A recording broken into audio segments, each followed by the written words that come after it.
이번 시간에는 경제 철학 기틀의 효험에 대해서 설명하도록 하겠습니다. 그 전에 저번 시간에 언급했던 경제 철학 기틀에 대해서 보충 설명을 하도록 하겠습니다. 경제 영역의 핵심 개념들에 대한 규정 7번을 한번 볼게요.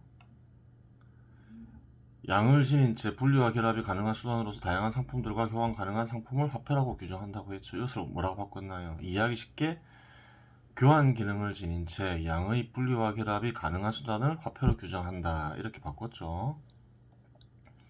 화폐는 상품인가요? 아닌가요? 그럼 상품에 대한 규정을 보면 되겠죠. 상품은 뭐라 했나요? 다른 대상과 교환을 위해 시장에 공급된 유를 상품이라고 규정한다. 이렇게 돼 있죠. 그럼 화폐 역시 시장에 나오면 상품이 되는 거죠. 왜? 다른 대상과 교환을 위해 시장에 공급됐으니까. 그래요. 화폐가 상품이 될 수가 있어요. 근데 시장에 안 나오면 어떻게 되나요? 화폐 역시 상품이 아니죠. 집안에 장롱이 있는데 장롱 안에 넣어놓은 화폐는 뭔가요? 상품이 아니죠. 그렇게 되는 거예요. 그래요.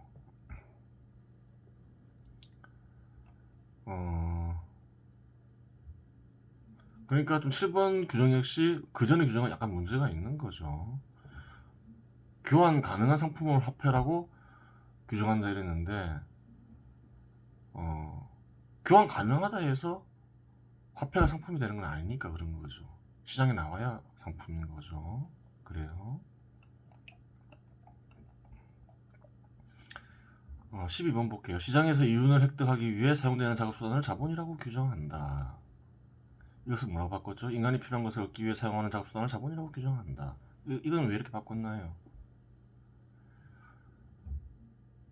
인간이 필요한 것을 얻기 위해 사용하는 작업수단을 자본이라고 하면 자본은 늘 있었죠. 인류의 역사와 함께. 시장이 없을 때도 있었던 거죠. 원시 시대도 있었던 거죠. 돌도 끼는 게 필요한 것을 얻기 위해 사용하면 자본이 되는 거죠. 그래요. 시장에서 이윤을 획득하기 위해 사용되는 작업수단을 자본이라고 규정해버리면 원시 시대에 필요한 것을 얻기 위해 사용한 돌도끼 이런 건 뭐가 되나요? 뭔지 알 수가 없게 되는 거죠. 그래서 바꾼 거죠.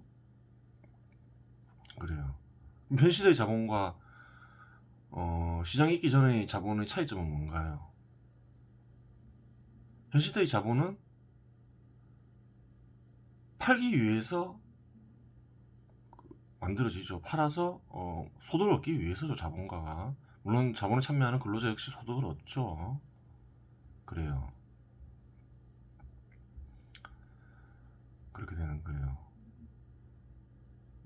현 시대의 자본의 특징을 규정하라면 이제 시장에서 이윤을 획득하기 위해 사용되는 작업수단을 자본이라고 규정한다 이렇게 할 수 있겠죠. 그래요. 근데 자본의 어떤 보편적인 규정은 아니게 되는 거죠. 그냥 이 시대의 자본에 대한 규정이 돼버리는 거죠. 그래요. 그래서 자본 자체를 제대로 규정하기 위해서는 인간이 필요한 것을 얻기 위해 사용하는 작업수단 이렇게 해야 되겠죠. 그렇게 되는 거예요.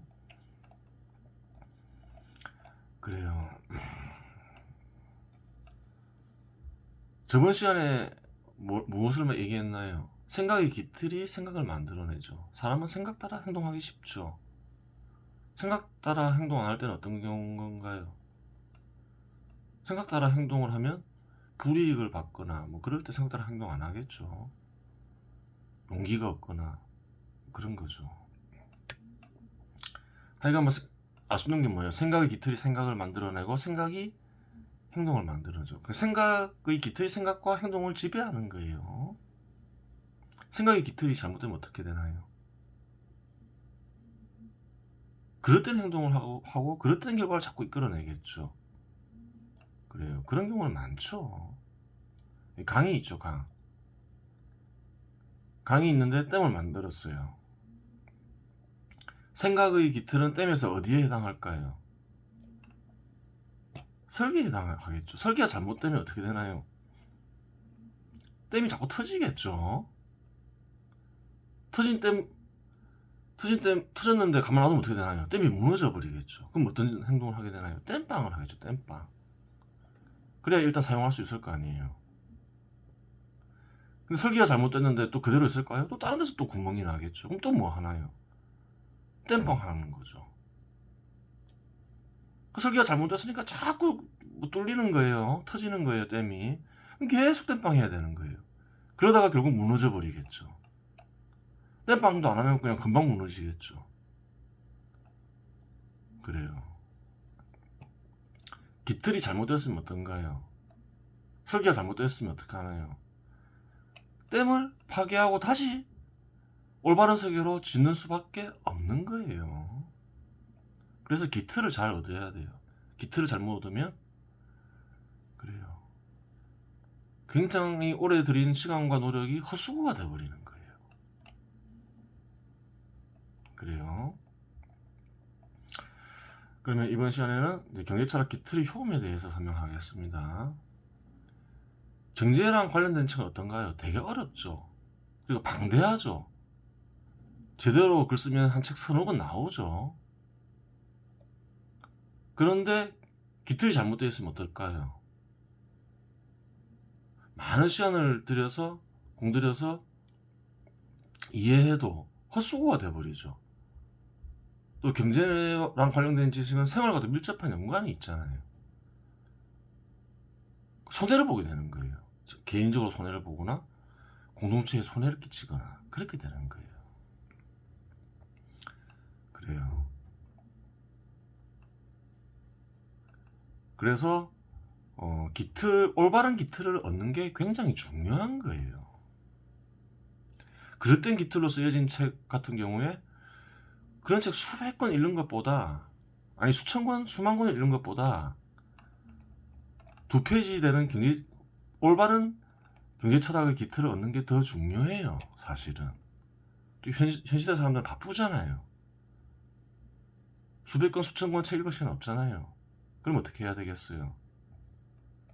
이 경제 철학 기틀 한 2페이지 되는 거 열심히 읽고 반복해서 읽고 이해하려고 노력하면 된다는 거예요. 한번 적용도 해보고. 그래요. 그게 어떤가요? 그릇된 경제 철학의 기틀에 입각해서 쓰여진 글 수백 권 수천 권 읽는 것보다 낫다는 거예요. 그렇게 되겠죠, 당연히. 그래요. 그게 경제 철학 기틀의 효험이에요. 이거 2페이지밖에 안 돼서 그래요. 완성하는 건 어렵지 않아 보여요. 지금도 거의 뭐 완전한 것 같긴 한데 글쎄요, 뭐 이게 불완전한 측면이 있다면 좀 세월이 흘러서 다시 보면 좀 수정할 수는 있겠죠. 거의 완전한 것 같아요. 열심히 읽고 이해하려고 노력해 보도록 하세요. 이상으로 마치겠습니다.